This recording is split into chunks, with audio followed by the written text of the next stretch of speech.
सही कहले रहनी दुर्गा ताई। ई चुड़ैल के पकड़े के सिर्फ इहे एगो तरीका रहे।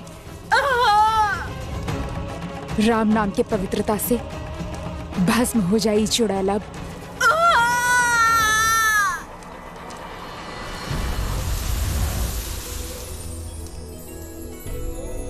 दुर्गा ताई,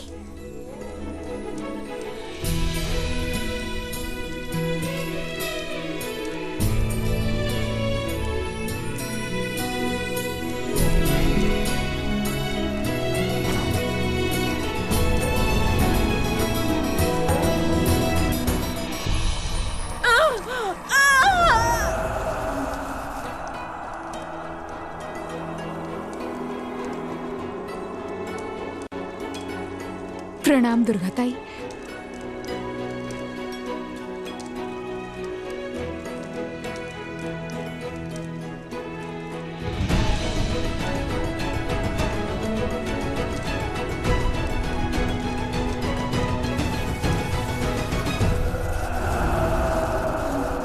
राणा सा,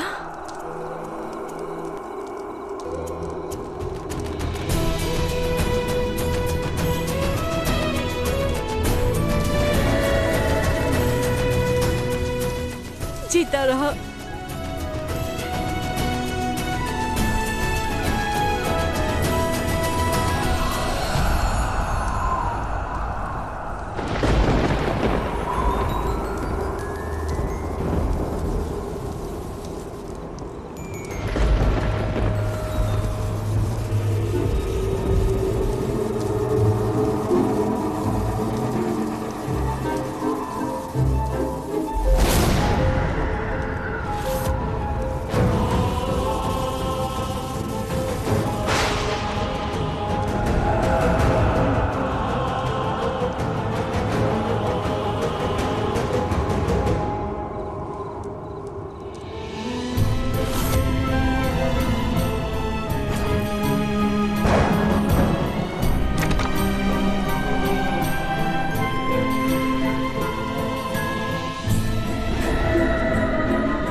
रानी सा,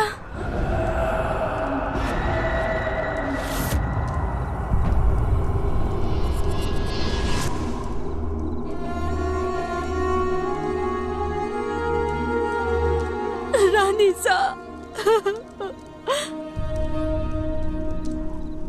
रानी सा, हमरा के माफ कर दी। हम आपके रक्षा ना कर पैनी, लेकिन ई देवी आपके इच्छा पूरा कर दिहलस।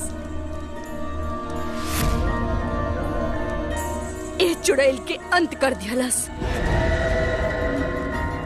रानी सा,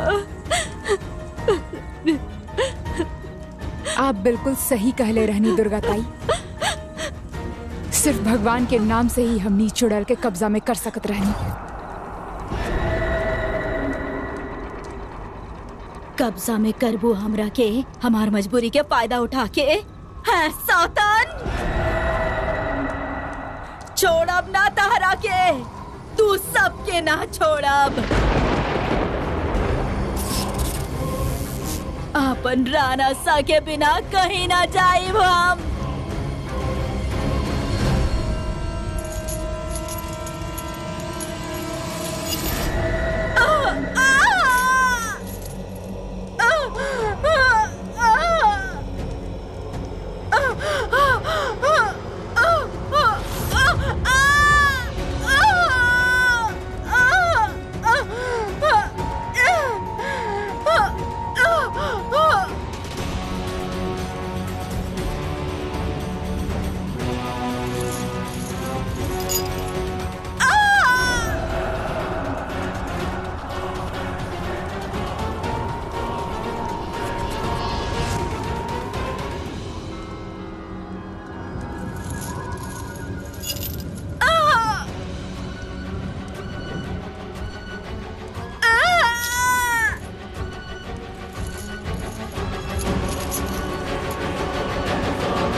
इतना आसानी से तू लोगन के पीछा ना छोड़े वाला बानी।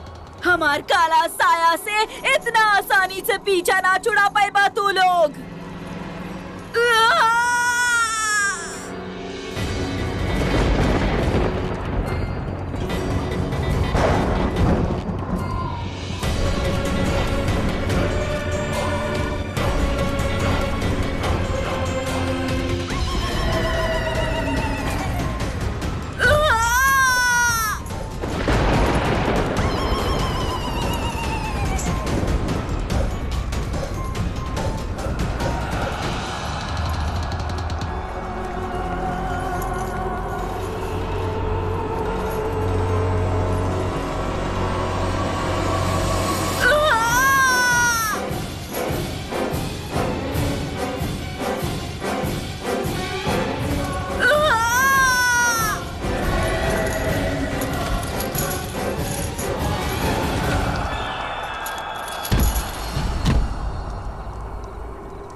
हमरा से केहू जुदा न कर सकेला, कभी न जाए उनका छोड़ के।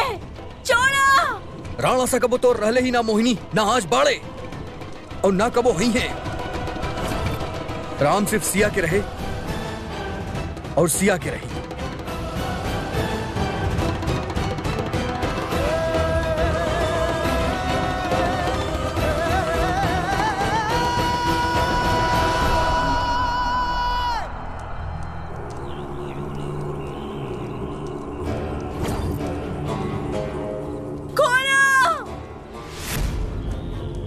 हम ज्यादा दिन कैद में ना रहे वाला बानी। हम वापस आइब, जरूर वापस आइब।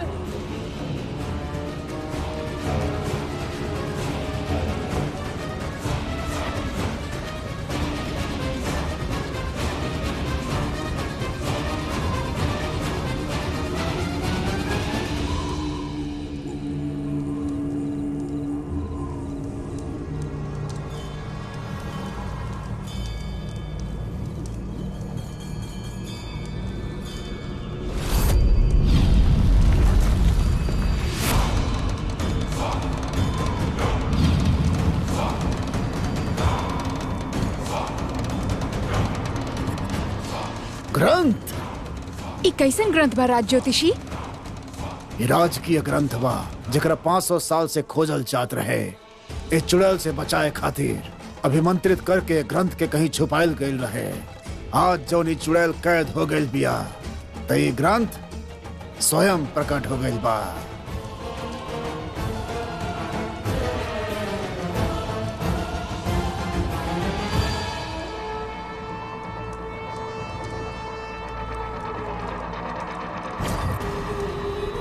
इतना वक्त से जौना ग्रंथ के इंतजार करत रहनी है, वो आज हमसे इतना करीब होके भी हमरा से दूर बा।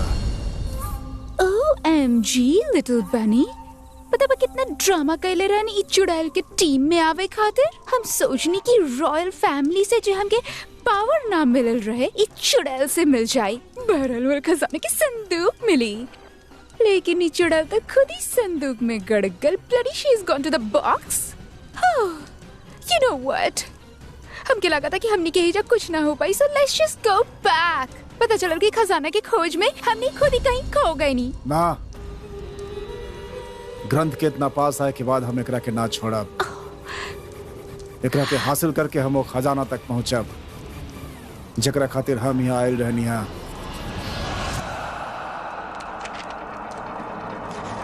ये तो सारा का सारा पन्ना कोरा बा। दिखाई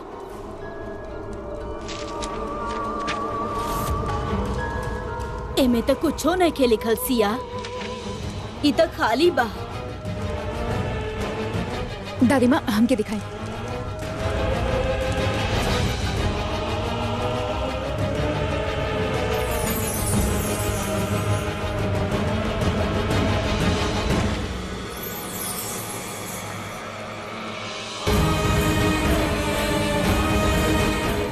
एकरा में तब बहरामगढ़ के पूरा इतिहास लिखल बा।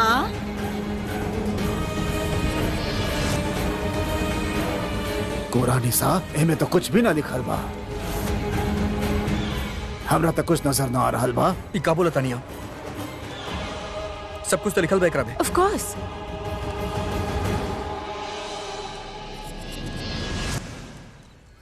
आप राम सिया हैं। आप दोनों ये ग्रंथ अपना शक्ति से पढ़ सकेनी, पर कोनो साधारण आदमी एके ना पढ़ सकेला।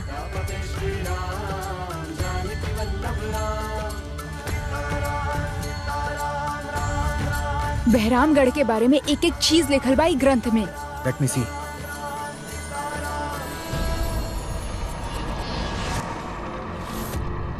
अभी ना राम, पहले हमनी के राज राजेश्वरी जी के आत्मा के मुक्ति दिलाई के बा, अंतिम संस्कार करे के बा उनकरा। तू ठीक कहा दारूसिया। कल सवेरे होत ही हमनी राजेश्वरी जी के अंतिम संस्कार कर दे। ओकरा बाद ही चुड़ैल के वही जमीन के नीचे कड़वा दिया जाई।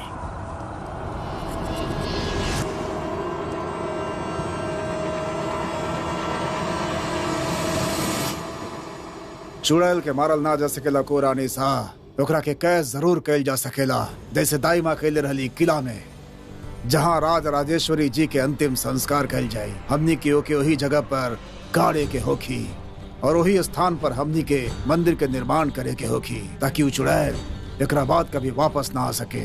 आप एकदम सही कह रहल बानी राजोतिषी जी, लेकिन ई सब करे से पहले हमनी के मोहिनी से दाइमा के बारे में जानकारी लेवे के पड़ी। लेकिन कोरानी सा, अगर दाइमा के ना राजोतिषी जी, ऐसा कुछ ना होगी। वो ठीक बानी, हमारे दिल कह रहल बाकी वो एकदम ठीक बानी, जिंदा बानी। हाँ सिया, वो बिल्कुल ठीक बाड़ी, जिंदा बाड़ी हो। और तू रोबू ना सिया। जिन आंख में हम सिर्फ उम्मीद दिखले बानी, वो आंख में हम आंसू ना देख सकेनी। दाइमा वापस आई है, भरोसा बा हमरा के। हम राज राजेश्वरी जी के शव यात्रा के तैयारी कर रहल बानी। कल सुबह उनका शोभा यात्रा वही तरह से निकली जैसे 500 साल पहले निकलत रहे। उनके पूरा आदर, पूरा सम्मान देहल जाई, जौना आदर सम्मान की सही मायने में हकदार बाड़ी। कहे कि उनके वजह से ही वो चुड़ैल 500 साल तक बहरामगढ़ के हद में कैद रह चुकल बाड़ी। आप एकदम ठीक कह रहल बानी राजज्योतिषी। राज राजेश्वरी जी के अंतिम संस्कार के साथ दुर्गा ताई के भी मोक्ष मिली।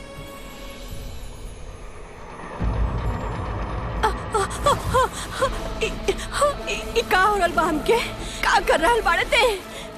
ई हम ना तहार वचन कर रहल बा, जे तू पूरा ना कर सकलू। अब यक्षिनी बन के भटक जन्म जन्मांतर तक। दुर्गा दाई, तोहरा के मुक्ति ओ दिन मिली जौना दिन मनुष्य रूपी देवी ई तय करी। ई तोहरा के कैसे पता? कहे कि आपके मकसद राज राजेश्वरी जी के सारा निशानी के हिफाजत करल रहे। रानी सा के रक्षा त ना का पैनी, पर उनके निशानी के ब्रह्मांड के खत्म होखला तक सुरक्षा करब हम, जे कि अब पूरा हो चुकल बा। हमार फैसला आज कर दिहलू तू।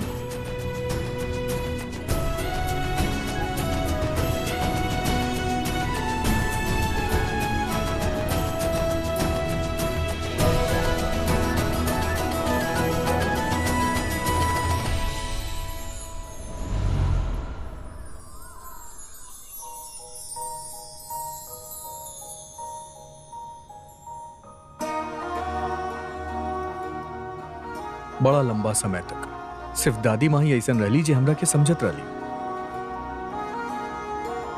तब ऐसन लागत रहे कि शायद हमरा किस्मत में प्यार ही नहीं खे। फिर तू आइली, अब समझ में आयल कि अभी तक तो हम सिर्फ सांस लेत रहे, मगर जियल तू सिखैले बाड़ू। हमार रसगुल्ला, हमार गोलगप्पा, हमारू मोहब्बत जे उम्र के साथ साथ जितना बढ़ता रही उतने बेहिसाब हो जाता रही। यू नो व्हाट सिया, हम बहुत ज्यादा लकी बानी। दाई माँ दादी माँ हमेशा कहत रही कि तू हमार ढाल बाड़ू, और ये चुड़ैल के हरा के तू ये साबित कर देले बाड़ू कि हमनी कबो ना हार सकेली, हमनी के प्यार कबो ना हार सकेला। हम ना राम, हमनी के प्यार हराइले बा उ चुड़ैल के। तहार ऊ प्यार जे तू खुद से भी ज्यादा हमरा से कैला।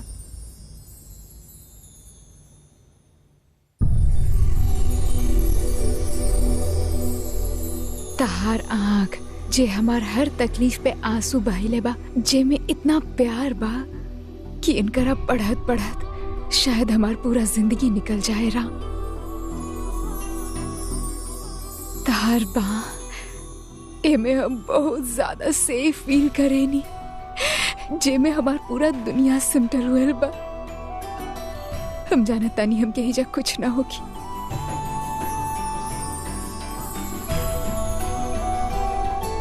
और हमनी के ई दिल जे हर पल सिर्फ और सिर्फ एक दूसरा खातिर धड़केला, सिर्फ और सिर्फ एक दूसरा खातिर।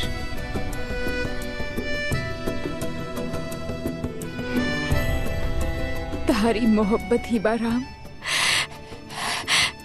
जे ई हर मुश्किल के पार करे वाला सिया के जन्म देलस, वरना शायद ये हमारे शरीर में कहीं दफन होती।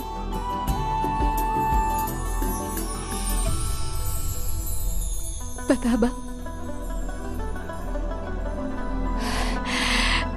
ई जन जन के रिश्ता, पुनर्जन्म, ई सब बात हमके समझ ना आवेला राम। हम सिर्फ इतना जाना तानी कि सिया के मोहब्बत के कहानी सिर्फ 6 शब्द के बा। हम तारे बिना ना जी सकेनी।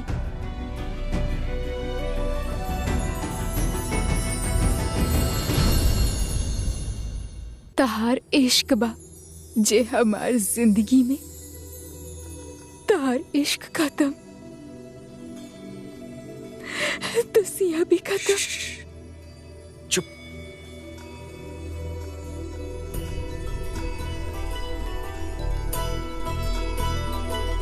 इडियट बानी, मगर इतना बेवकूफ ना कि आपन जिंदगी के खुद से अलग कर दी।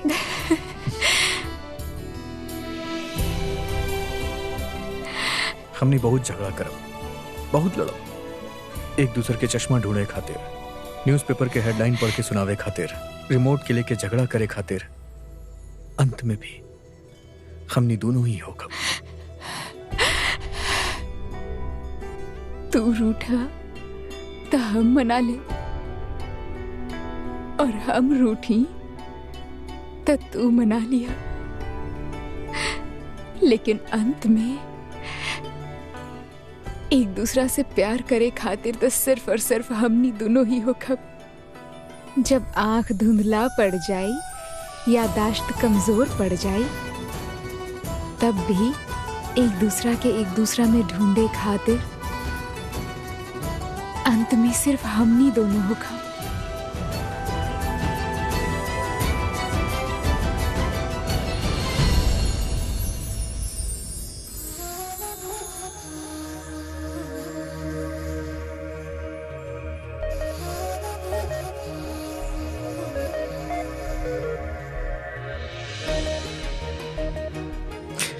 हमनी के प्यार भी सबूत देते ले बा कि हमनी दोनों कबो अलग नहीं हो सके।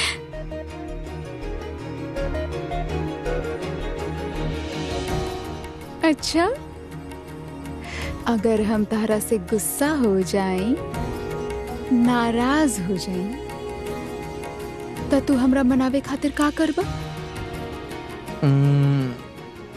गाना गाई, तहार फेवरेट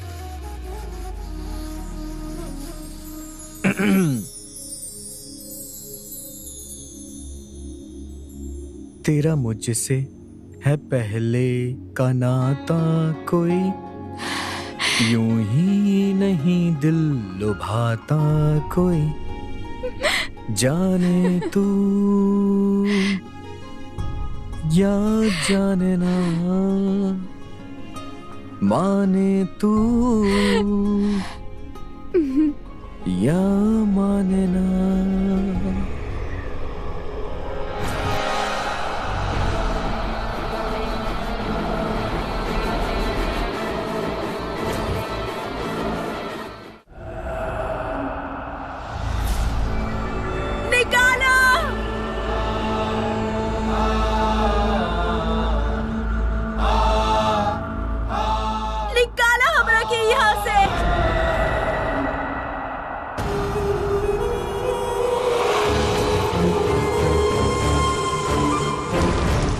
हमने के वो लोगों से पहले वो ग्रंथ ढूंढे के होके।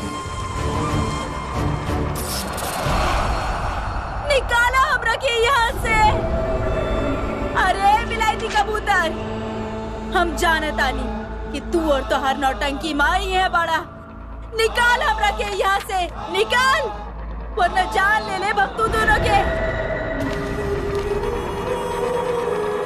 एक्सक्यूज मी, विलायती कबूतर नौटंकी माँ, यू ब्लडी चुया चुड़ैल, परेशान करके रख देले बाड़ू तू हमके। हेलो, आई एम मल्लिका बेगम, और तू हमसे झाड़ू पोछा करवा के हमके कांता काम वाली बनवा दे रू। छोड़ अपना हम तारा के ब्लडी बार डांसर बना दे तू हमके। हरा रंग डाला, हरा रंग डाला, सड़ा तू अंदर सड़ा।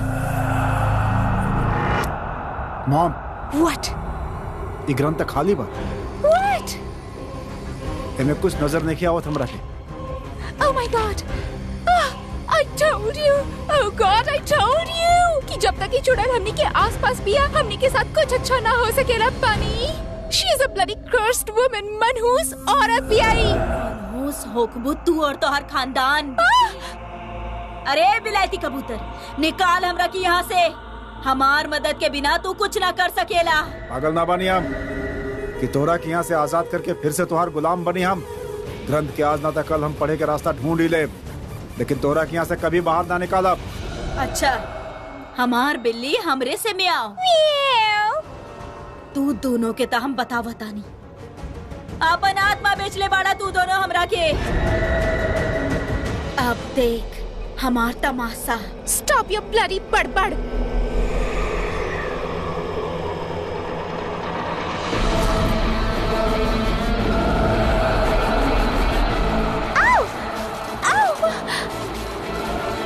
God! Ow! Oh, Mama! Oh God, please no! Oh, हमके बहुत दर्द हो रहा है बा। Oh God, please stop! Boyni, please! Boyni, please stop! Raj Rajeshwari जी के जय, राज राजेश्वरी जी के जय, राज राजेश्वरी जी के जय, राज राजेश्वरी जी के जय, राज राजेश्वरी जी के जय।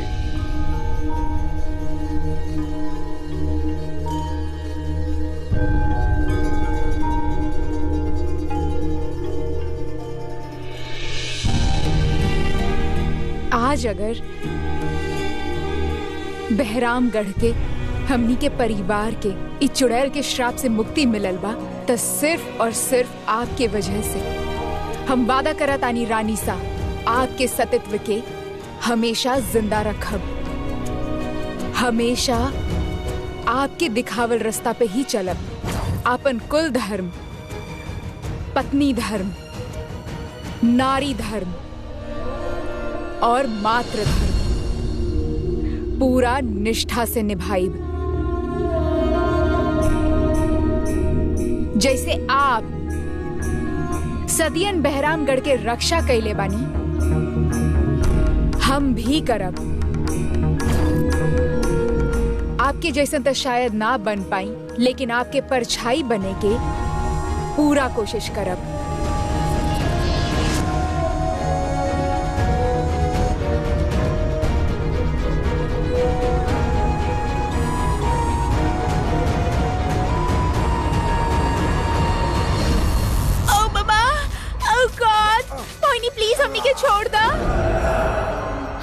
गाली देत रहले ना दोनों, अब सिखावा दोनों के सबक। हमरा के धोखा देला ना।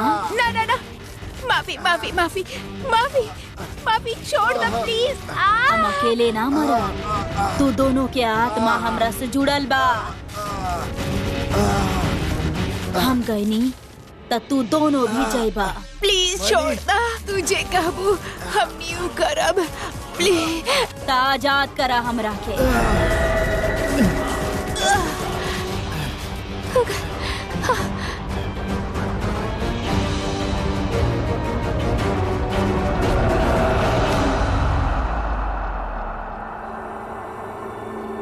रानी सा, ए जन्म में तो हम आपका साथ ना दे पाऊनी, पर वादा करते नहीं आपके अगले जन्म में हर कदम पर हम आपके साथ रहो।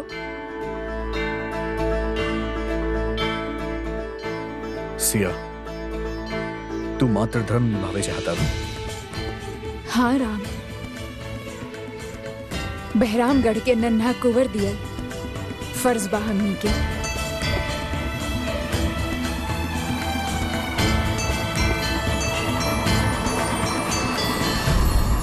हम जानत आनी अभी इस सब बात के वक्त नहीं खे, लेकिन रानी सा आवे वाला कल के रास्ता दिखैले बानी हमनी के।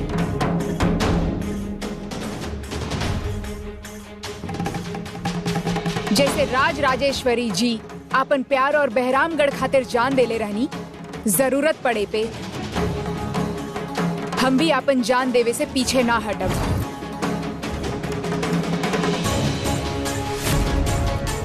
एकर नौबत ना आई सिया, रानी सा के आशीर्वाद से हमनी सब मिलके बिना कोनो डर के बहरामगढ़ के रक्षा करब।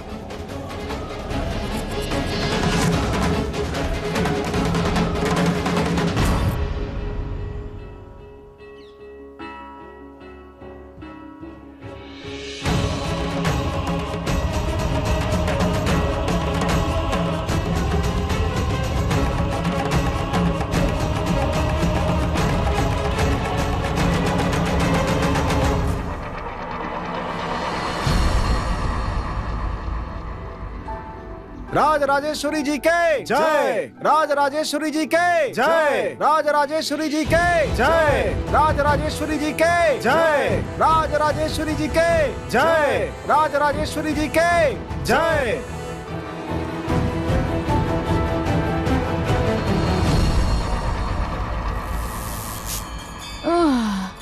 Come on.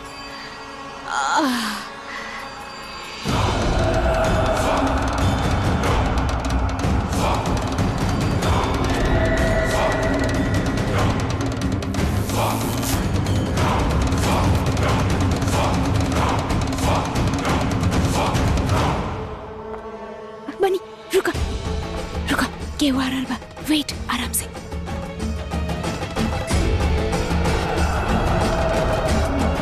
Oh my God, बनी, वो फुटबॉल सी आ रहल बिया। एक रस से पहले कि हमने के लात मार के गोल कर दे, छुपा।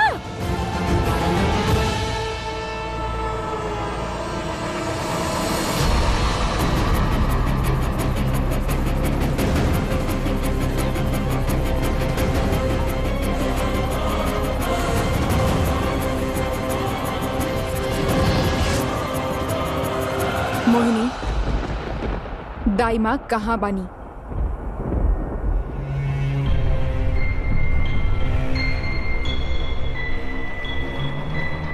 देखा मोहिनी, वैसे भी तार खेल खत्म हो चुकल बा, मरे वाला बाड़ू तू। ऐसे मरे से पहले एगो आखिरी अच्छा काम तो कर जा।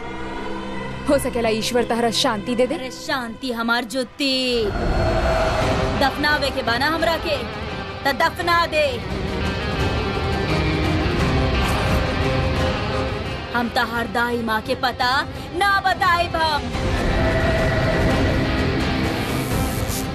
और ई खेल अब तक खत्म ना भइल बा सौतन। सब खत्म हो चुकल बा मोहिनी, तहार राज अब खत्म हो चुकल बा। अब हम अपन पूरा जिंदगी सुख शांति से जियब, अपन परिवार और पति के साथ, वो भी बिना कौनो डर के।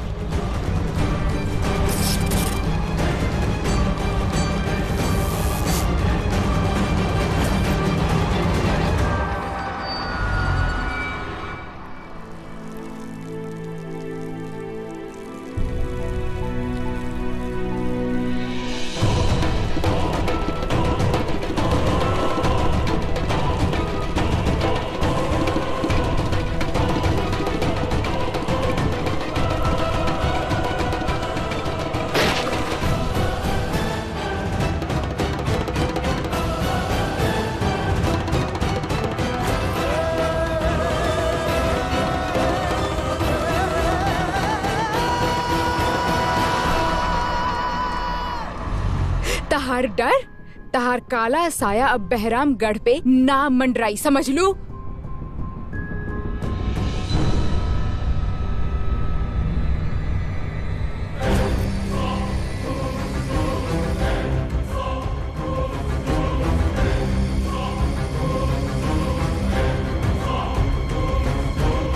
लगातार राज ज्योतिषी जी ई ग्रंथ यहाँ भूल गईले।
Oh God, I nearly died.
और राज राजेश्वरी जी के अंतिम संस्कार 2019 में होली के 12 दिवस बाद होगी।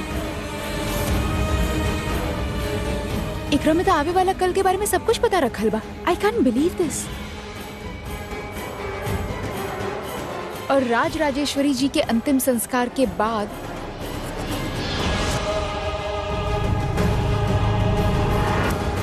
घोर अनर्थ होगी।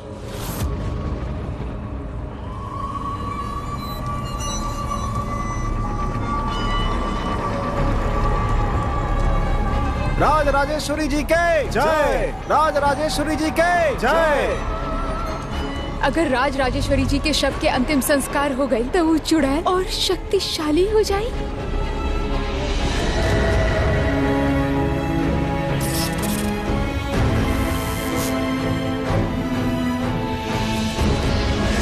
फिर कोनो मंत्र, कोनो पूजा, कोनो भभूत, कोनो पवित्र धागा ओकरा रोक ना पाई।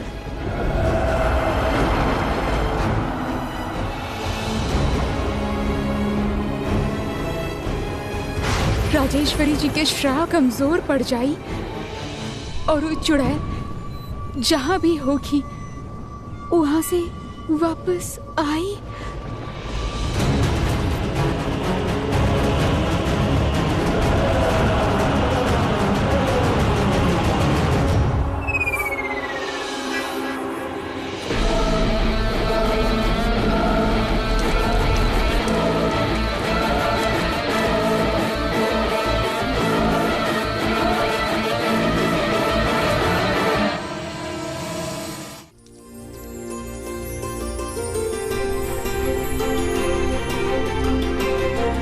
भगवान हमेशा आपके रक्षा करी राणा सा।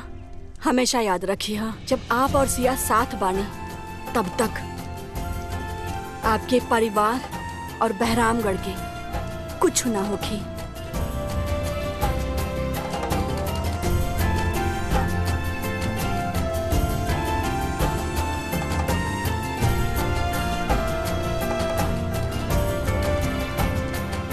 सदा सुखी रही।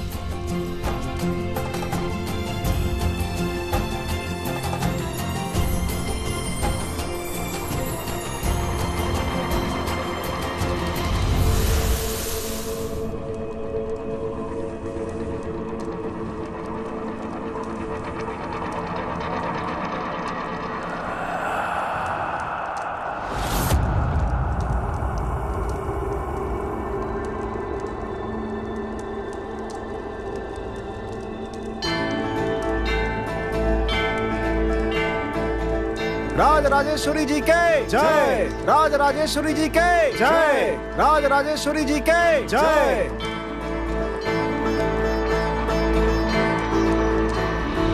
उ चुड़ैल जेकरा चाहे ओकरा मार पाई। पूरा संसार में ओकरा से ज्यादा शक्तिशाली और केहू ना होगी।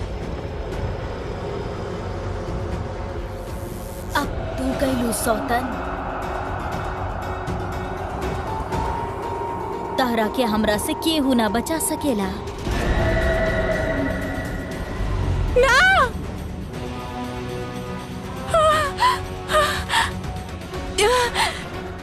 राम!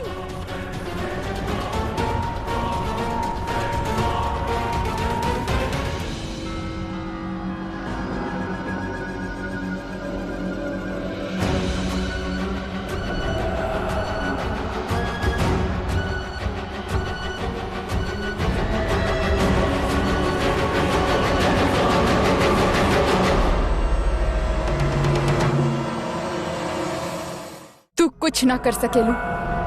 हमनी तारा पहले भी पकड़ चुकल बानी और अब भी पकड़ ले, लेकिन हार ना मानव। ऐसे हट जा सामने से।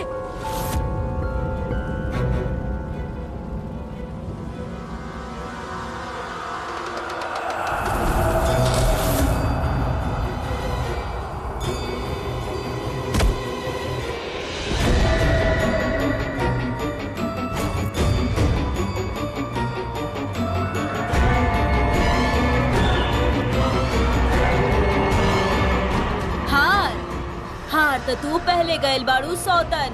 देख तहर सामने बानी।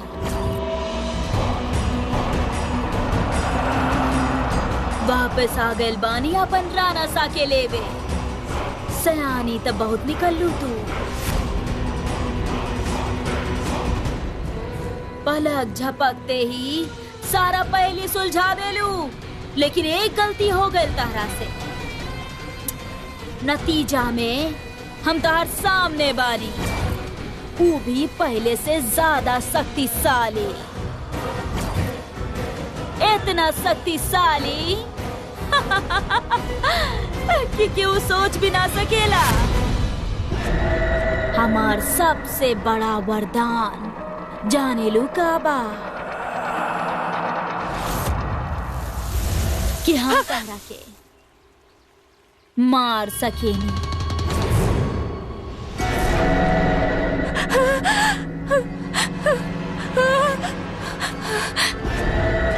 तू झूठ बोल रहा है बाड़ू। अरे पगली सौतन, सालन से यह पल के ते इंतजार रहे हमरा। ना! तू झूठ बोल रहा है बाड़ू। ना, हमके चोट ना दे सकेलू। अगर तू हमरा चोट देलू था हमरा के चोट लगी। कहले रहनी ना, जितना होशियारी जितना चालाकी दिखावे के बाद दिखा दे। नमूना दिखाई तहरा के। चल।